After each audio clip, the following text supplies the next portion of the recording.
পত্রিকা পড়ার জন্য, কিন্তু খাবার পরিবেশনের কাজে বা খাবার রাখার কাজে ব্যবহারের জন্য না। স্ট্রিট ফুড বা লোকাল স্ন্যাক্স দোকানগুলোতে খাবার খেতে সবাই পছন্দ করে। তখন আমরা অনেক কিছু দেখি, যেমন পরিষ্কার পরিচ্ছন্নতা, কোন পরিবেশে খাবারটি তৈরি হচ্ছে ইত্যাদি বিষয়গুলা। কিন্তু সে খাবার যখন পরিবেশন করা হয় খবরের কাগজে বা পুরানো কাগজে বা কলমের লেখাযুক্ত কাগজে, তখন ভাবা জরুরি, এটা কি নিরাপদ? আমাদের ছোট ভাই বোনরা প্রতিনিয়ত খবরের কাগজ বা কলমের লেখাযুক্ত কাগজে খাবার খাচ্ছে। চলুন আজকের ভিডিওর মাধ্যমে আমরা জানবো এই সমস্যার ভয়ঙ্কর দিক এবং সেই সাথে সমাধানের উপায়। আমরা স্ট্রিট ফুড বা লোকাল স্ন্যাক্স দোকানগুলোতে দুই ধরনের কাগজ দেখে থাকি। প্রথমটি হচ্ছে কলমের লেখাযুক্ত কাগজ, দ্বিতীয়টি হচ্ছে খবরের কাগজ বা পত্রিকা। কাগজ মূলত উড ফাইবার দ্বারা তৈরি, যা তথ্য সংরক্ষণের জন্য ব্যবহার করা হয়। কিন্তু কাগজ তৈরিতে 43টির মতো রাসায়নিক ব্যবহার করা হয়, যার মধ্যে মানব শরীরের জন্য ক্ষতিকর অনেক রাসায়নিক পদার্থ থাকে, বিশেষ করে সোডিয়াম হাইড্রোক্সাইড, ক্লোরিন ইত্যাদি। আমরা যখন তেলে ভাজা খাবার খাই তখন তা রাখা হয় বা পরিবেশন করা হয় পুরাতন খবরের কাগজ বা কলমের লেখাযুক্ত কাগজ বা বইয়ের পৃষ্ঠায়। খবরের কাগজ বা কলমের লেখাযুক্ত কাগজে খাবার পরিবেশন করলে খালের অনেক ক্ষতিকর রাসায়নিক থাকে, পাশাপাশি কাগজে বিভিন্ন ধরনের কেমিক্যাল গাম। তাছাড়া কাগজ চকচক করার জন্য বিভিন্ন রং বা কোটিং ব্যবহার করা হয়, যা পরোক্ষভাবে খাবারের সাথে মিশে গিয়ে আমাদের মানব শরীরে প্রবেশ করে, সে সাথে নানা রোগবালাই সৃষ্টি করে, এমনকি ক্যান্সারের মতো রোগবালাইও দেখা দিতে পারে বা হতে পারে।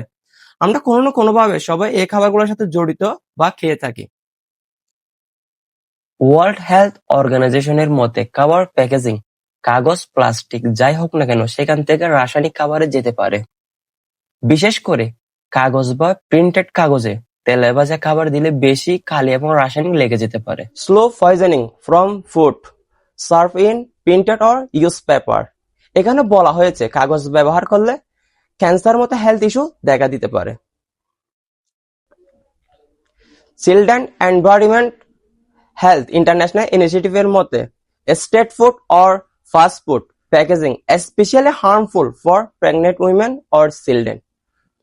স্ট্রিট ফুড বা ফাস্ট ফুড প্যাকেজিং এ বিপিএ আর পিএফএস এক ধরনের কেমিক্যাল কোটিং পাওয়া যায়। এই কেমিক্যালগুলোতে বিভিন্ন ক্ষতিকর পদার্থ রয়েছে, যা খাবারের সাথে মিশে গিয়ে মানব শরীরে প্রবেশ করে এবং ক্যান্সারের মতো রোগবালাই দেখা যায়। আইএআরসি ওয়ার্ল্ড হেলথ অর্গানাইজেশনের ক্যান্সার গবেষণা সংস্থা, তারা মূলত দুইটা ফর এভার কেমিক্যালের কথা উল্লেখ করেছেন, বিশেষ করে পিএফওএস, যে কেমিক্যালগুলো সহজে নষ্ট হয় না, এমনকি মাটিতে গেলেও বা পানিতে রাখলেও আবার খাবারের সাথে মিশে আমাদের মানব শরীরে প্রবেশ করলে তা অনেকদিন টিকে থাকে। বিশেষ করে পিএফওএ গ্রুপ 1 যেটা আছে, এটা হচ্ছে মানুষের জন্য নিশ্চিত ক্যান্সার সৃষ্টি করতে পারে, আর যেটা হচ্ছে সম্ভাব্য ক্যান্সার সৃষ্টি করে মানুষের জন্য। কিন্তু এই দুইটা ফর এভার কেমিক্যাল বিশেষ করে কাগজের প্যাকেট তৈরি করার জন্য ব্যবহার করে, যেখানে কাগজে তেল না লাগার জন্য যে একটা কোটিং দেওয়া হয়, ওই কোটিং এ এই দুইটা কেমিক্যাল পাওয়া যায়। বাংলাদেশ ফুড সেফটি অথরিটি, তারা বিভিন্নভাবে তেলে ভাজা খাবার এবং তেলে ভাজা গরম খাবার যাতে খবরের কাগজ বা কলমের লেখাযুক্ত কাগজে পরিবেশন না করে এই জন্য মানুষদের বারবার সতর্কতা করেছে এবং বিভিন্ন প্রতিবেদন প্রকাশ করেছে।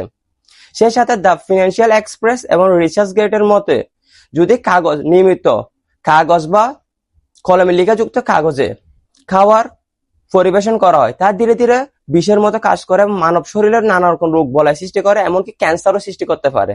করণীয় ও সুপারিশ: খবরের কাগজ বা কলমে লেখাযুক্ত কাগজে খাবার পরিবেশন আমাদের সবাইকে এড়িয়ে চলতে হবে। পাশাপাশি প্রাকৃতিক পদ্ধতিতে খাবার পরিবেশন সবাইকে উৎসাহিত করতে হবে এবং মানুষদেরকে বোঝাতে হবে। সেই সাথে যেসব দোকানে খাবার পরিবেশনের সময় কাগজ বা কলমে লেখাযুক্ত কাগজ ব্যবহার করে তাদেরকে সতর্কতা করতে হবে। ছোট্ট একটা সচেতনতা বদলে দিতে পারে আপনার জীবন, বদলালেই আপনি বদলে যাবেন নগর উন্নয়ন।